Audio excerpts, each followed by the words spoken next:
my name is Debbie Brown. I'm a longtime member and volunteer with the Angleton Chamber, and so I'm helping out today with some of our candidates that are running for political office here in Angleton, asking some questions and getting some answers, so we'll know a little bit more about who's running for some of our offices. Today I have with me, and I'll let him introduce himself.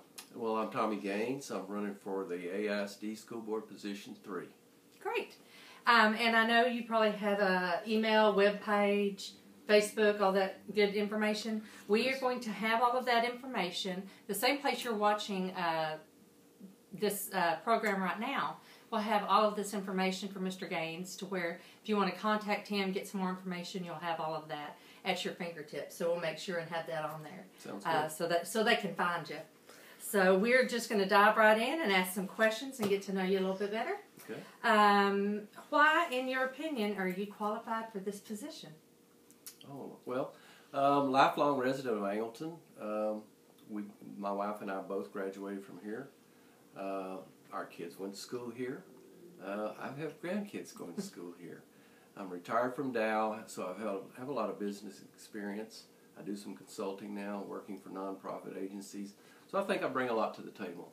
Great, thank you. How important is it for the district to purchase items and services from local vendors? How committed to the shop local motto are you, and what have you done to encourage citizens to keep their tax dollars in Angleton? I know that's a try question, kind of threw it all at once. So. Well, first of all, I do believe in shopping local. Local businesses drive local causes and support local job growth. My wife and I both are, have businesses that rely almost completely on local business, on local clients. It's just as a matter of practice, almost everything, everything that I purchased for this campaign has been purchased locally. Great. That's what we like to hear. Describe your vision for the district's role in workforce development for local businesses over the next 5 years. I think not only AISD, but all school districts' role in developing in workforce development is extremely critical. In the nonprofit world, I was able to listen to some evidence recently about the new HEB store in Lake Jackson. They needed 300 people, and they literally had to interview hundreds of people to fill each slot. It says something about the products that we're getting out of our schools, unfortunately. As I said, the school district's role in workforce development is critical, without a doubt. Okay. All right. A portion of graduating students require the remedial courses to enter the universities or community colleges. Do you feel that Angleton ISD is graduating a quality product from high school? How do you feel this could be improved? I don't think I can speak specifically to AISD, but I do teach a course at the college. And as I said before, with the experience in the local market, I see that kids coming out of our high schools today are really not prepared for life. So I sort of have a simple vision, and it does align with the AISD mission, that every AISD graduate should be ready to pursue their dreams, whether that be a stay-at-home person to raise a family and be the CEO of the family, whether to go to work with an acquired skill or be able to go to work and acquire a skill, or to go to college and take college-level classes, not remedial classes. And to do that, we've got to do some things differently. And so I've got some ideas on those things as well. Great. Okay. All right, I like this one.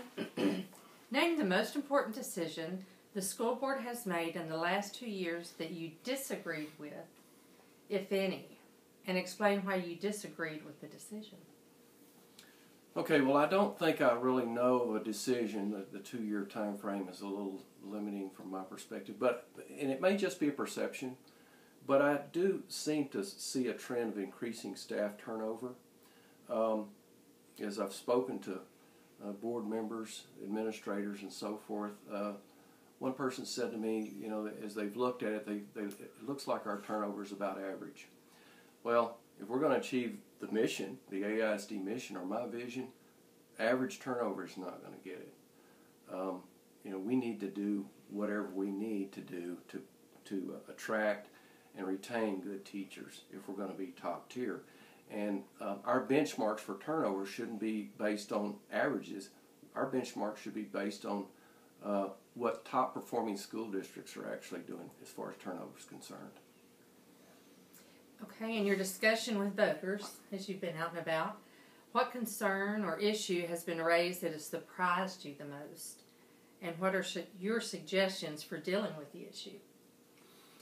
Been a number of surprises. and you know, having been married to someone who's been part of this district for many years, only retired a couple of years ago, it's sort of hard to be surprised.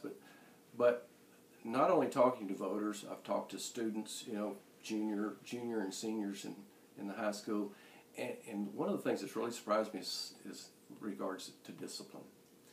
I know there's some things that the state likes to do in terms of tying the hands of our teachers and administrations, but you know, I believe that one of the firmest ways we can support our teachers, and going back to that goal of retaining good teachers, is to you know, be able to back them where discipline is concerned. I think we need to think out of the box in terms of how we are able to hold students accountable for their actions. Right. Okay. What is your suggestion or suggestions to increase voter turnout in the Angleton School District?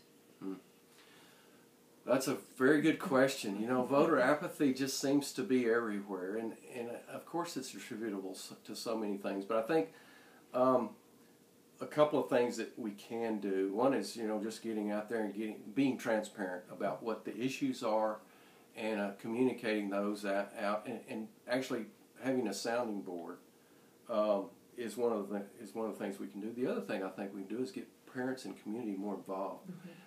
The district, I think, is looking at some ways of reaching out through the churches to get parental involvement, and I think that's a great idea. I think we also need to be working through the nonprofits to do that. But we've got to get them involved to get the buy-in and to have a stake in you know, the outcomes that we expect to have. All right. Are you willing to use your mobile device and social networking to communicate with citizens? Well, even though I'm 62 and technology has passed me by to some extent, I do have a Facebook page set up, and I've been pretty active in posting to it. And I certainly welcome anyone to go have a look at some of the things that I've been talking about there. Great. That's always fun. Again, we are going to put that information where you're watching this broadcast, so you'll be able to talk with Tommy anywhere that you need to on any of these things we've talked about. Any additional comments? Anything else you want to touch on that maybe we didn't hit? Well, maybe we did hit a little bit, the voter apathy thing. I'll just tell you, you know, I really appreciate you going out and voting. I would love to have your vote, but if I don't get it, I just encourage you to go vote. You know, if we don't do that, or it's one of our most fundamental things that we've got to do, we can't expect good outcomes with, you know, if we're sitting at home. So thank you very much for your time and your vote. All right. And thank you for your time. Thank you for your service for Angleton. You're welcome. And thank you to the Chamber for broadcasting this and getting information out there.